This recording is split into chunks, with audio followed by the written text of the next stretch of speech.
Hey Gage, so what's going on today? What you got there? We had a leaking water pump on a 5.7 C10 at 87.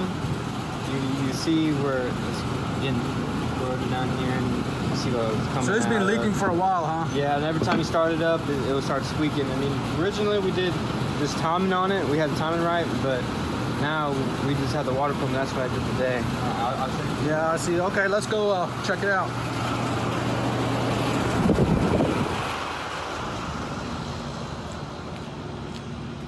Is that considered a classic now, or is it still not considered a classic? I mean, I'm not 100% sure, but I'd say classic.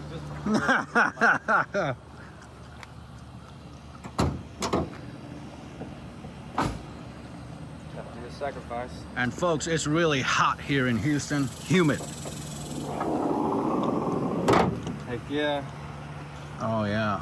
Had to take everything out, and you can see right here. Nice clean engine. Yeah, you can see where the seal that we put in on Right, there. right. Yep, you can see the new seal right there. Right. It runs good now? Oh yeah, I mean, first we just had to get the belts on and tighten and make sure that all the stuff that's connected to the water pump's right. And before I even started it, I just put coolant in it and pressurized it, make sure it wasn't coming out the water pump. Right. And after that, we filled it up, started it up. At first it was squeaking a lot, but there's coolant on the pulleys and oh, stuff. yeah. So we just got Gojo and then put it on there, and right after that it started out fine. Made sure the belts were tight. Then we put a coolant in it and a reservoir, so when the thermostat heats up and lets all the lets it fluid, we can get the exact meaning of how much coolant it takes. And of course we did that right. for a while. I went and drove it. I mean, haven't had a leak. Don't see now anything dripping. that right there is the high point, right? So you open up that that bolt right there and let the air out. That one right there. Yeah, they have air and pressure, and Yeah. air you gotta have a air pocket, only overheat even if there's coolant in it or anything. Right. So Now what PSI do you test these 15, and then 15, most vehicles are 15, but if it's a really small vehicle and you don't want to crack it, you can do a little lower, but Yeah. not too hard to do that. Cool. So how long did it take you to replace that water pump? I'd say, well, I took it apart Friday, and that took me about 30 minutes. And from putting it apart, make sure everything was running, about like hour, maybe 20 to Yeah, and then you got to 10 test minutes. drive it and all that. Yeah. Yeah. Well, good. Yeah, it looks good.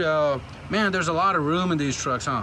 Think about them. Square body. Yeah. I mean, it's got, the paint looks pretty good. It's peeling a little bit, like right here, but that can be fixed. But yeah, it can be made to look really nice. At first I thought right here, it was like maybe there's rust right here, but it's on both sides. Maybe that's for the look or something. But Well, maybe there was a rust on one side and they put it on both sides to match it up. Who knows? Well, did you look on the inside? No, there's no rust. There's nothing.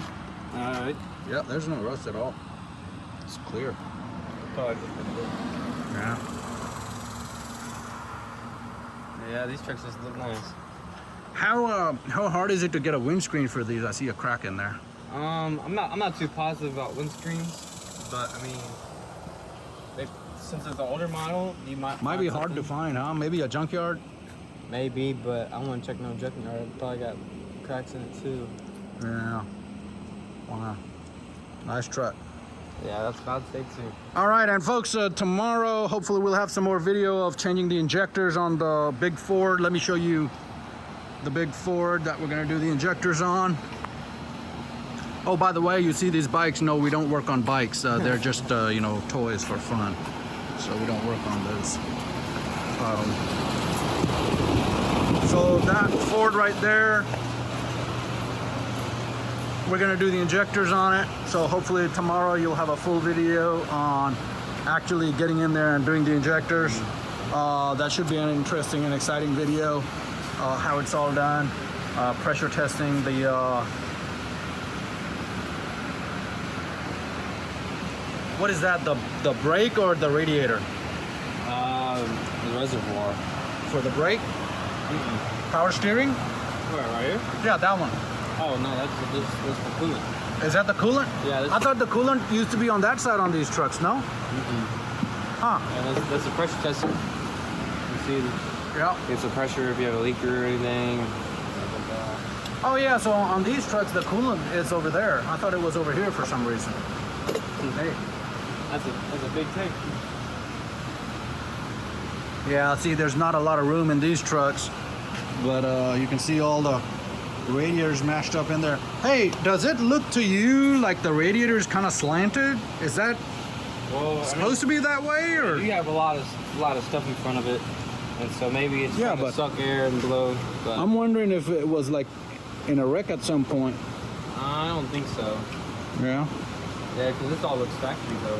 What is this for? The latch to open it. But oh yeah, it comes down here. Yeah, that's pretty neat. So you can clean out the radiators if you need to. See, mine, the grill stays here. It just opens the top. Neat. Well, it's too hot for me to stay here, so I'm gonna head out. So folks, tomorrow look for that video changing the injectors in the Powerstroke. Adios, and be safe out there.